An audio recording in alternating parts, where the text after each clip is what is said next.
কে আমরা তার বাপ মা খবর রাখো না বলে কি কাম করাইছে কি হয়েছে বাপ মারি হয়েছে বাপ মারি হয়েছে তো বইয়া আমরা সবাই আইছি আমরা অনেক বিপদ আপদে আছি কত পীরের বাড়ি যাই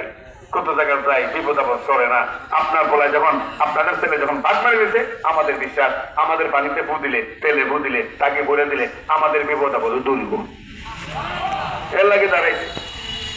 এখন বাপ মা তাড়াতাড়ি ভিতরে গিয়া বাপ মা তাড়াতাড়ি ভিতরে গিয়া বলতেছে এই উঠ উঠ ঘুম থেকে উঠ এ তো এখনো ঘুমো উঠ উঠ তো ধর্মুর করে উঠছে কি হয়েছে কি হয়েছে মানে তুই কি করাইছ কি করাইছি হাজার হাজার মানুষ বাড়ির সামনে কি হয়েছে আরে পুতলে বানি নিয়ে পুতলে তেল দিয়ে সবাই আইছে তুই বলো বড় ভিড় তুই বলে ভিড় হয়ে গেছ তো কি হয়েছে তুই বলে বাঘ মারছ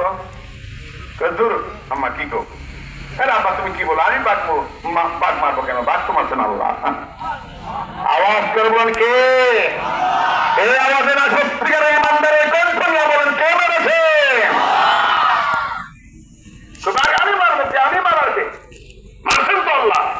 বাপ মা করে তার মানে কি তুই আবার কি কর মূর্তি পূজা করি আমরা তুই কি করছ আল্লাহ কি করছি এগুলো কি করতেছ তখন ছেলে বলতেছে হ্যাঁ এটাই ঠিক আমি মারি নাই আমার আল্লাহ মানছেন ইমান ইমান এটার নাম কি আর জোরে বলেন এটার নাম কি এই ইমানের উপরে যদি মরতে পারি কবর ভয় পাওয়ার জায়গা নয় হাসর ভয় পাওয়ার জায়গা নয় ফুলসিরাত ভয় পাওয়ার জায়গা নয় এই ইমানের উপর মৃত্যু ঘটাতে পারলেই মরতে দেরি সুসংবাদ পেতে দেরি হবে না মোহতরম হাজিরিন এখন দেশে ভাইরাল সারা দেশে ভাইরাল আওয়াজ চতুর্দিকে ছড়ায় পড়ছে ওই যে রাজা ইউসুফ জোর নওয়াজ তার এক মন্ত্রী